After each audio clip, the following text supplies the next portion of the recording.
secondary market run by brokers and scalpers. Millions has been lost. There was a point where we knew that up to 70% of our tickets were being purchased through automated bots. I, for one, went down to Washington and appeared before a bipartisan Senate panel to explain why bots were so insidious and why bots are so unfair. That's not good for consumers, and it's also not good for stakeholders like the artists who write the show, create the show, work on the show, and for the producers who take the risk and the investors who take the risk. If there are going to be windfall profits, they need to go to the people who supported the show and the people who created the show. Hal Luftig has a similar view of bots and scalpers. Steam is coming out of my ears now when you asked, how do I feel about steam? If it was a cartoon, steam is coming out of my ears. Because I think there's nothing positive about the secondary market. They haven't done a thing to help create this show. But the fact is that a lot of people are willing to pay a lot more than face value to see a show like Hamilton. Now, to be fair, the show has raised its prices quite a bit. The average amount paid for a ticket to Hamilton on Broadway in 2017 was $274, nearly double the average amount paid in its first year, 2015. But they also distribute thousands of $10 tickets each year to students and another 46 tickets every night priced at just $10 via a lottery. So what we use is a Robin Hood strategy of soaking the rich to help the poor. Okay, but since scalpers make so much money by selling tickets so far above their face value, why don't producers just raise their prices more to capture the money they see as rightfully theirs? I want families to come. I want people to come again. I want, tourists to be able to come and not have it break the bank. This notion of fairness is so important to us. And so I may not be maximizing at the moment my dollars, but hopefully I'm creating a culture of people who will keep going to shows. So that's another way in which the ticket market, at least for Broadway tickets, isn't a typical market. The people in charge, at least the ones we interviewed, don't really want to engage in what economists call profit maximizing. They want to make their shows accessible to a broad audience, and they want to not exploit that audience. But by doing so, they end up underpricing their tickets, which creates an opportunity for other people to profit maximize. Correct. And we called ourselves, we specialized in ticket pulling, is what they call it. That, again, is Ken Lowson. And that's something that goes back before the internet. You would go get in line, a physical line, at 10 a.m., and David Marcus from Ticketmaster. Back then, concert tickets were often sold in record stores. First come, first served. The clerk would open the door to the record store, and the line would filter in. The guys would, go pay off the record store manager, and then they'd sit in the back, pull out all the good ones, and then let the first person in. And scalpers would get somebody in line. They would hire homeless people to stand in line for them. Eventually, sales shifted to the phone and Ticketmaster. And the same paradigm was implied. At 10 a.m., when the record stores unlock their doors, we'll open the phone lines, and we'll be able to process more orders faster. We were really, really good at flirting with the Ticketmaster operators and then, making them hit the keys quicker for us. And we had a boiler room kind of set up and 40 people, something like that, buying tickets. And then the internet came around, and in the late 90s, we sold our first ticket via the internet, and the same paradigm was put into play. At 10 a.m., when the doors open to the record stores and when the phones light up, we'll open the ability to buy tickets on the internet. And you had just this massive surface area of the ability to transact was created. And Ticketmaster became really unmatched in terms of being able to sell huge volumes of tickets quickly. Well, the bots came along and we saw that volume jump. Now you could buy hundreds of times more seats. Lowson's company was called Wise Guy Tickets. During the internet era, it became one of the most notorious and successful ticket scalping operations. He makes it clear he had a lot of programming help. I got really lucky with a super genius out of Bulgaria. And we were just better at it than anybody else in the game. And, we were shaving milliseconds. But what about anti-fraud software, like the CAPTCHA field that supposedly needs a human to fill it out? They were only using 30,000 images static. So anybody who knows CapShot knows you have to use millions, if not hundreds of millions of images, and you got to rotate them if you want to stop automators. You don't just put in the same 30,000 images and leave them there for 2 years. It wasn't even like a thing to beat. By the mid-2000s, Wise Guy was getting the best tickets to the biggest concerts and sporting events and Broadway shows. We'd go in there and be out in a minute and have all the seats, you know. For example, the Rose Bowl sold 1,000 tickets to the public, and I got 870 or 900 or something. Wise Guy was a middleman. Brokers would feed them credit card numbers on behalf of clients, and Wise Guy would use those cards to buy batches of tickets. We had 200 Amex cards. So if there was an Amex sale, we would really take them all. Okay, so let's back up a bit here. The real scalping is going on between who and whom? Well, promoters and teams sell directly to brokers, and then those brokers then list them on the marketplace. For a team owner, it's their ticket, and for a promoter, it's their ticket. It's not the artist's ticket. I don't know another industry that intentionally advertises one price to intentionally hold it and resell it secretly. But the story that we keep hearing is that the parties who make out financially worst are the artists themselves, because they want to keep the price low, because they want to serve their fans, and they want to be sold out, right? Well, they want to sell their product for as much as they can, like any other business. Yeah, but what we're told is that artists are typically not getting any of that additional markup. Are you saying that's not the case, that they are getting some of that markup? Well, maybe it's something like that, but their managers are, hired to make them the most money. And in the end, if you're taking a guaranteed amount that's higher than the revenue from the tickets, it's like a pre-scalp. I just want to make sure I understand it. So it's not that the artists are per se getting a cut. Let's say a ticket sells for $100 on the primary, gets marked up to $500, right? It's not like the artist is getting any of that additional $400. It's that the guarantee that their manager negotiates for them is based on a ticket sale price somewhere in between the $100 and $500. Is that what you're saying?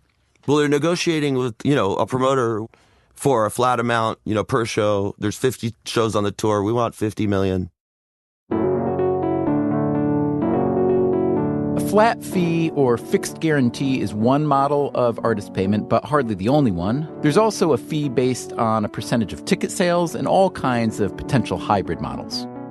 And if that adds up to less than the ticket, the box office price, then of course the promoter can only make it up in the scalping market. Everybody's making money on scalping. Everybody from top to bottom. Everybody, including Ken Lawson and Wise Guy. But in 2010, it came to an end when the FBI shut down his operation. One count of conspiracy to commit wire fraud, which was based on a Russian programmer asking for Amazon dollars. Lawson doesn't seem to have moral qualms about what he did. You might hate me for the price, but I'm delivering exactly what I promised you. That said, he recently started up a new firm that's trying to make primary ticket markets better for artists, teams, and fans. It's called TixFan. Lawson is hopeful he can change the ticket-buying paradigm, but he admits that most of his old allies seem to favor the existing paradigm. I went to 4 primaries and 4 rock stars and 3 teams and promoters and managers and offered basically to do anti-bot and anti-scalping for free if they wanted to do a proof of concept. And nobody wanted to do it. Milton Friedman talked about the tyranny of the status quo. That, again, is the University of Chicago economist Eric Budish. And the Chicago lunch table sees a market that's screwed up and says, who's making money from the fact that this market runs inefficiently? Let's try to understand the forces preserving the status quo. So if you, Eric Budish, were given the ability and authority to redesign from scratch the optimal ticket sales market for things like concerts, sporting events, and so on, including primary and perhaps secondary sales, that is both profit maximizing to the, quote, right people and fair to consumers, what's that market look like? I think you have to let artists and sports teams and so forth ban resale or restrict resale if they want to. So you have to make it possible for Bruce Springsteen to set a $75 price for his tickets and have that ticket be something that you literally cannot resell to another human. And as an analogy, if I buy a plane ticket, I can't resell my plane ticket to you, Stephen. It's got my name on it. I got to show my driver's license when I get to the airport. I mean, we're used to resale bans in other contexts.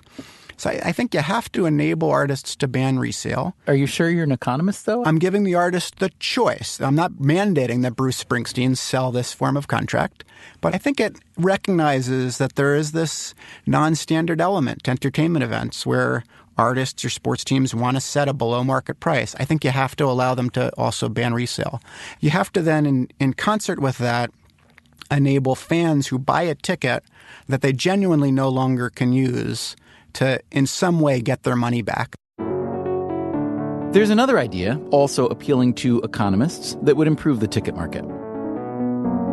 Absolutely. What's beautiful about an auction is that auctions find the exact price at which demand meets supply.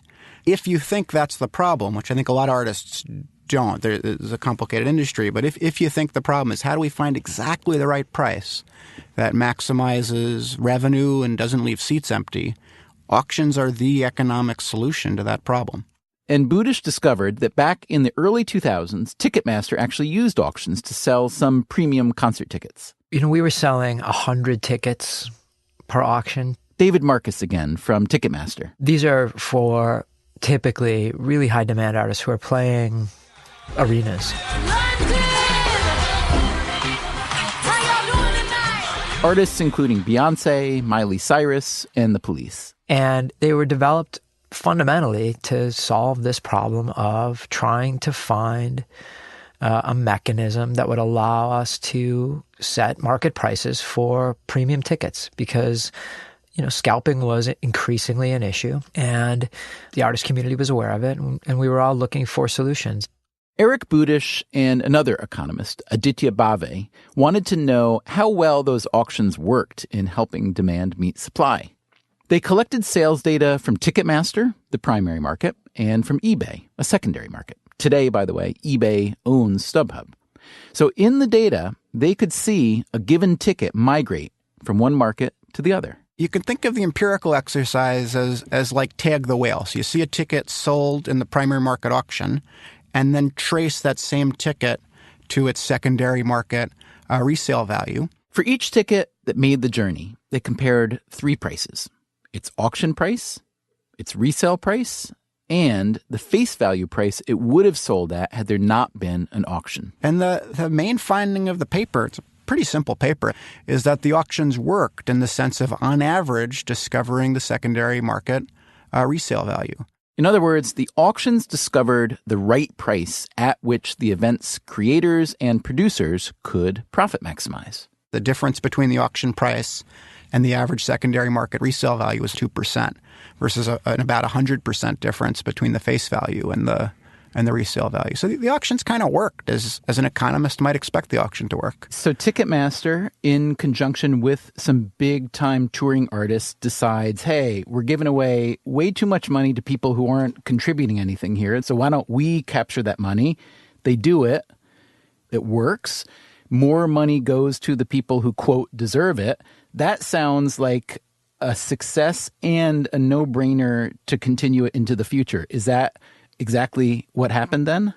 No, that's the auctions are actually no longer in use and haven't been for several years. The problem we ran into was consumers didn't really like it very much. We couldn't get enough people to participate for 4 or 5 or 6 days of bidding. And it wasn't scalable. An auction can be intimidating. The high fixed price might be too high a price, but it's not intellectually complicated. It wasn't a terrible experience, but it required that a fan be really committed. And it didn't have a lot of instant gratification. In fact, it had no instant gratification. And it just couldn't hold consumer attention. So the auction model, which appeals to economists, didn't fly because it doesn't appeal to the real fans who actually buy tickets. Another model that might appeal to economists, using blockchain technology to register and track ownership of individual ticket sales. That's what a Dutch startup called Guts is trying. And Ticketmaster, as we noted at the top of this episode, recently tried another idea, the verified fan program. When there's really high demand for an event, Bruce Springsteen's Broadway run, for instance, this ticket buying model doesn't prioritize speed or even price, but